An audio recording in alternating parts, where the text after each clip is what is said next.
Hey, fans, listeners, and supporters of the podcast. Welcome to the Convos with Anita Santiago podcast. Please like, subscribe, and share the podcast. You can find episodes on all of your favorite podcast platforms as well as YouTube. Don't forget to check the website out. That's the Life Convos website, lifeconvos.com. And welcome to part 2 of the self-love talk. So in the previous episode, I talked about the importance of self-love and how we need to be able to identify and determine what it is we need to feel loved and show ourselves that and do that on a consistent basis. At the end of that, towards the end of that episode, I mentioned Michael Jackson's song, Man in the Mirror. And I said, we need to look at the person in the mirror and determine what it is that they need to feel loved and do that. And that can look like a lot of different things for a lot of different people. But I think fundamentally, that's where we have to start. The second part of this topic that I want to present is how self-love impacts how we love. And that should be a pretty simple formula. Well, if I love myself, I'm able to love others in a healthy and meaningful way. This is February, the season of love. There's a lot of focus on love and relationships. And we often focus on love in a romantic sense. I think society kind of makes us feel like, the perfect romantic relationship is the only way that we can have a life of fulfilling love. And that's just not true. So when you look at the movies and the stories and anything from Cinderella to whatever movies, I'm not a movie person. So whatever movies are out there that depict the happily ever after, there's this thought that, if you just find the one or the perfect relationship, that everything will be okay. But how do we find the relationship that's good for us? How do we find the one? How do we make sure that the person we're with is going to be it? Well, guess what? There's no magic formula for that.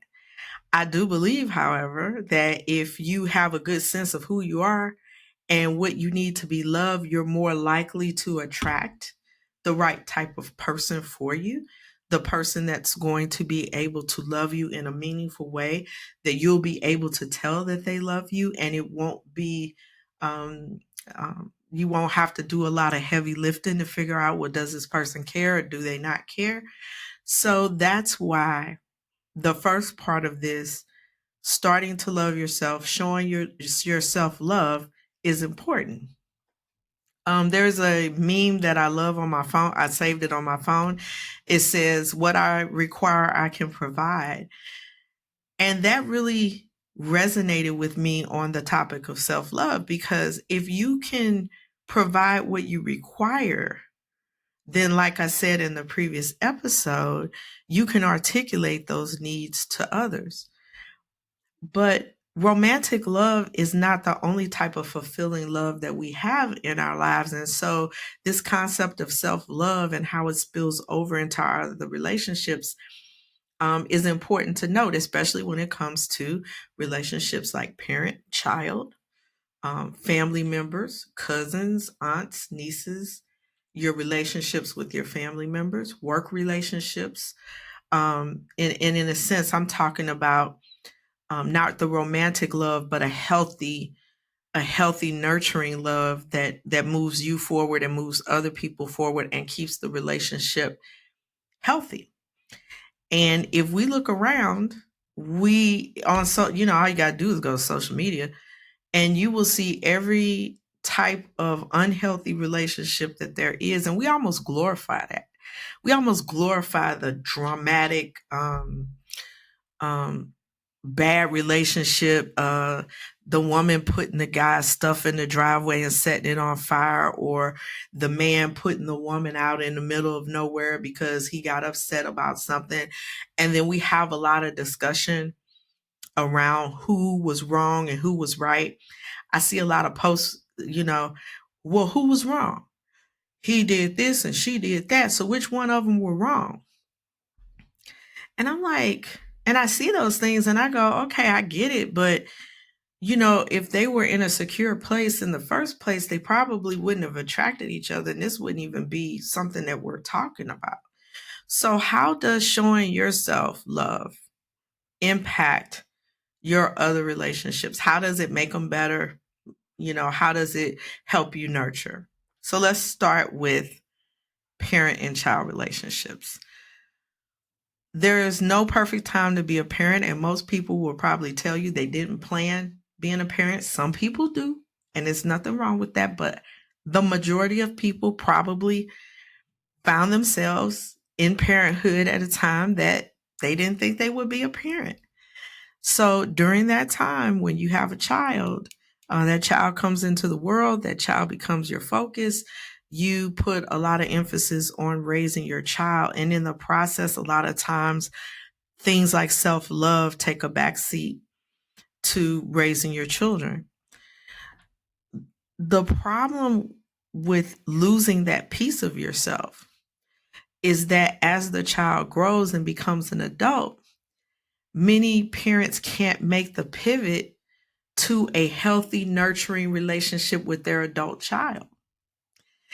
And there could be many reasons for that. I'm not saying self-love is the only one, but I'm saying that in that process of raising a child for 18 or 20 or 22, 24, if they go to college years, and you haven't practiced self-love on a very meaningful level, and you don't know how, what you need from others that show you that they love and care, it may be hard for you to pivot into a very healthy relationship with your adult child.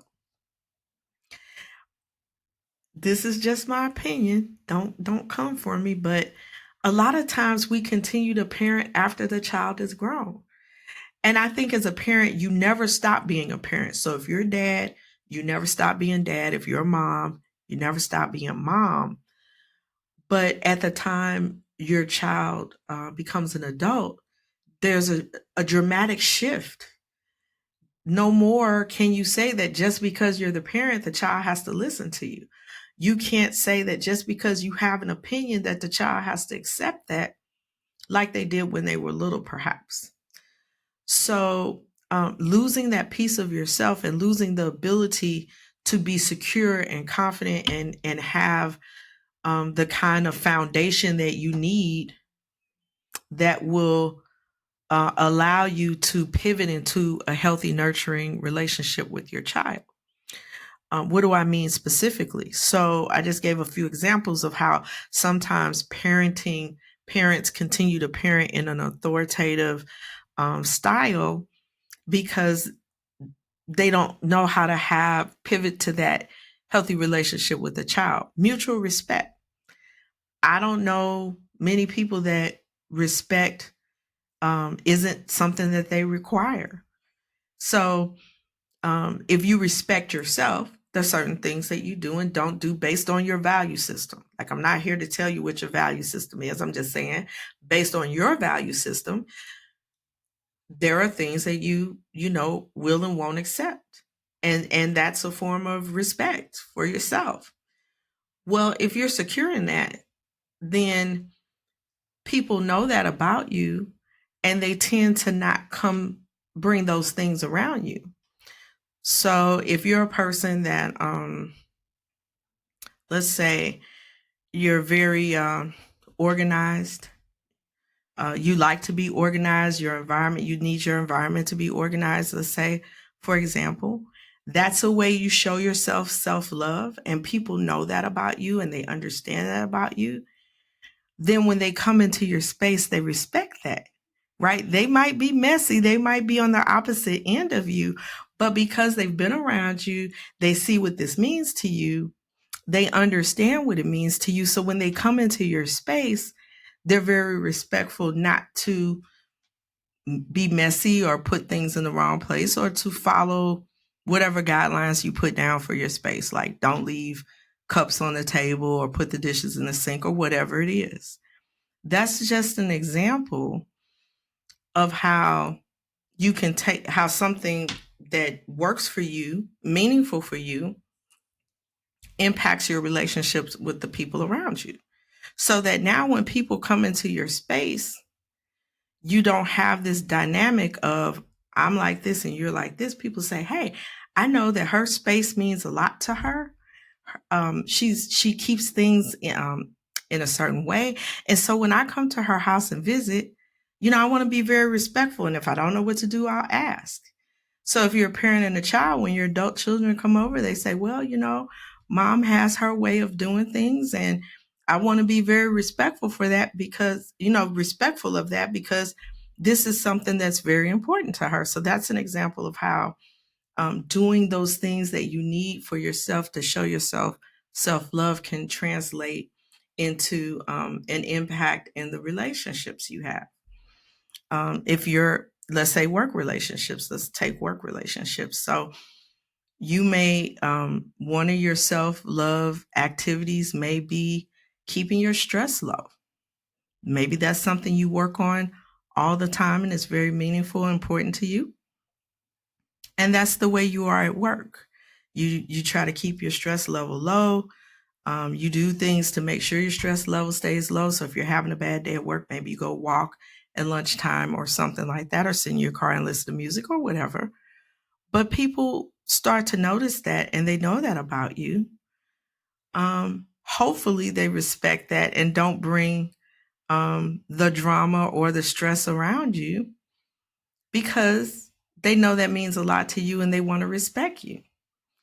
So what I'm saying is that, the type of things that we do to show ourselves self-love isn't always about a romantic type feeling. Sometimes they're very practical things as well. And those things can impact how we operate in the relationships around us. So we have, situation with parents and kids. We have situation at work. And if you're a person that's out there and you're not in a committed relationship, maybe you're dating or thinking about dating, the way you treat yourself and love yourself is going to be very apparent to the people you come into contact with. And people who are not aligned with you or have your same value system or respect what you're doing, those people tend to drift off and they won't find their way to your space. But people that do understand what you, people who do understand how you love yourself and what you require and what you need, they will be attracted to your space because they're going to be similar to you. And so from there, again, like I said in the other episode, you're attracting people that are going to be more likely to show you what you need to see to know that in this relationship that you are cared for. So the first part of this was self-love and being consistent with that. And the second part of this is understanding how we treat ourselves impacts how others treat us. When it comes to interacting with others, right? There's communication, there's a lot of things that happen. When you're communicating, when you're expressing yourself from a place of security, because self-love adds to our self-esteem, adds to our self-confidence, helps us be secure. When you're coming from a place of security, you're much more confident, you're much more insightful on what it is that you will and won't accept in the relationship or in the interaction even. And I think this whole concept that we have to scream at each other and, have all this back and forth, maybe some people are like that. Maybe that's your communication style. I don't know. But it seems to me that if you're confident and secure in who you are, you don't have to do all of that. So when you're in situations where the people around you, coworkers, children, family members, cannot communicate with you or won't respect you, then that's a space you have to ask yourself, should I be here? Should I be in this space? Maybe you have to walk back from that and come back to it later. But certainly when you've been loving on yourself, you'll have enough confidence to walk away from things that are not good for you. So if there's a communication that's going bad, an altercation, or everybody's loud or whatever, the fact that hey, in order for us to communicate, like, we have to be able to sit down and talk calmly.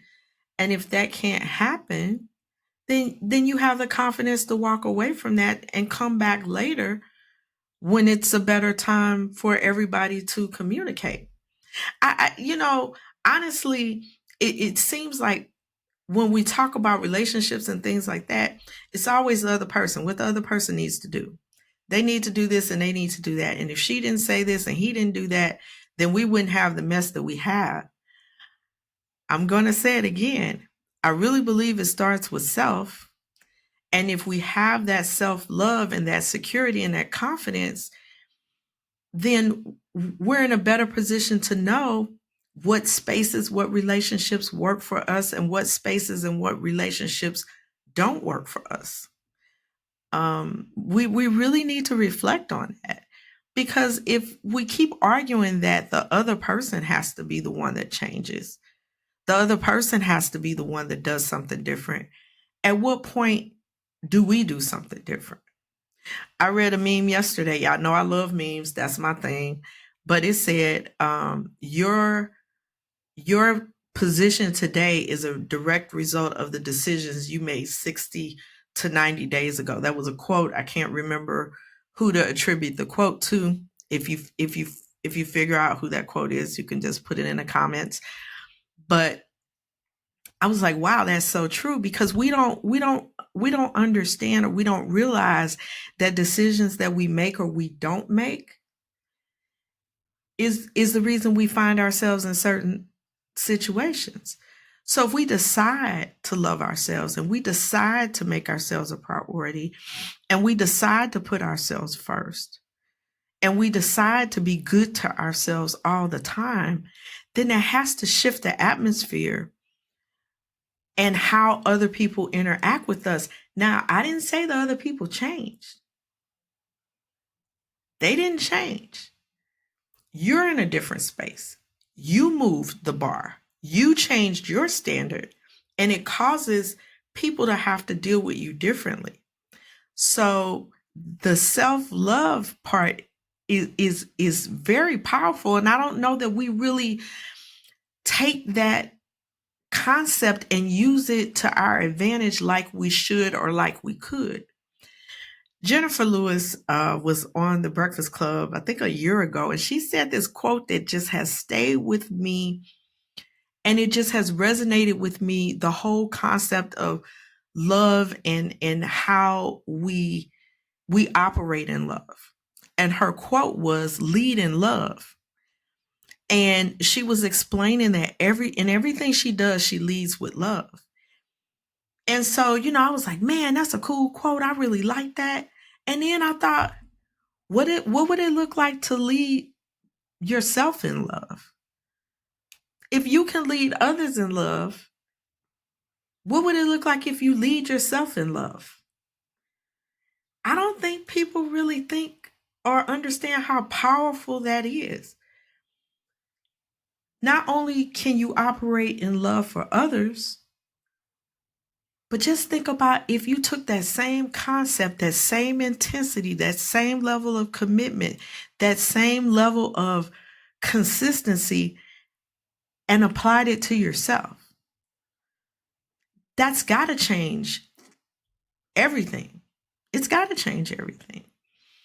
And so I was like, when I heard her say that, I was like, yeah, we should lead with love. We should do everything in love. And then I'm like, but there's this whole piece of our existence that is us, that's us dealing with us. So shouldn't that also apply to us? And I was like, yeah, I got to make this a topic on the podcast, because I really feel like self-love is just that important. And this topic tends to be associated with women. When we talk about self-love, and I said this in part 1, we tend to associate that with women. I feel just as strongly that men need to love themselves consistently in a way that's meaningful for them as much as women do. And because in America, men are socialized to be more, to be less emotional, more of a go-getter, a doer. You think about all the macho, the masculinity that's pushed in our society through social media and media, movies and whatnot. The men are just rugged and they do their thing. But this might be why we've had so many crises with men over the years, is that we don't even advocate for men to love themselves. We just think, I know this isn't everybody, but I'm just saying, generally speaking, there's a perception that men wake up, they go do their man thing, they provide, they're providers, they're producers, and they just go through life like that. But all men need that same level of self-love that women do. It's just that, men may not talk about it as much. But yes, men, you need to articulate those things that you need that are meaningful to you, to show you that you love you. And men, when you look in the mirror, do you see somebody you're really proud of? Do you see somebody that you really care about? And there are so many things that you can do as a man to show yourself love, your health, hobbies, enjoying life. There are so many things that you can find based on your value system. Because again, I'm not telling people what their value system should and shouldn't be. But based on your value system, you can create that kind of consistent, robust love for yourself that you're showing yourself every day. And guess what? When you run into a woman or a person that you would like to date, if they're not aligned with how you love yourself, you're probably just not even going to hit it off. And there won't be this dynamic of, well, I've dated her and it didn't work out and she was this, that, and the other. Just fundamentally, when you start getting secure and loving yourself, you're not going to attract the type of women that can't give you what you need. And men have just as many struggles as women. We just don't talk about it as a society. As we age and our bodies are not the same that they used to be, there's a lot of confidence issues, esteem issues that go with maturing. But if you're constantly loving yourself and you're constantly giving yourself the nurturing and the kindness that you need, you're not putting yourself down. You're not doing the negative self-talk. Men do that too. But you're encouraging yourself and you're investing in yourself and you're doing those things that say that you're valuable. That's going to change the dynamic with the people you interact with on your job, with your children, with people that you may be dating. So self-love is just as important for men to actually do, as it is for women. I just want to encourage everybody, start with yourself and then watch how it impacts the relationships that you're in every day. I would argue that, your life is going to be a lot different. I'm not going to say better. It's going to be a lot different because why? You have what you need. You're getting what you need all the time. So you're not looking for someone to fill the void. You're not looking for someone to make you happy because you make yourself happy because you love yourself every day. So you don't need someone to fill a hole. You have someone come to the table to add to what you're already doing. And you'll be able to articulate to anyone around you at any time what it is that you need from them so that you know that they care about you. That's how powerful self-love is. So I hope that you found this topic of self-love enlightening, motivational, and inspirational.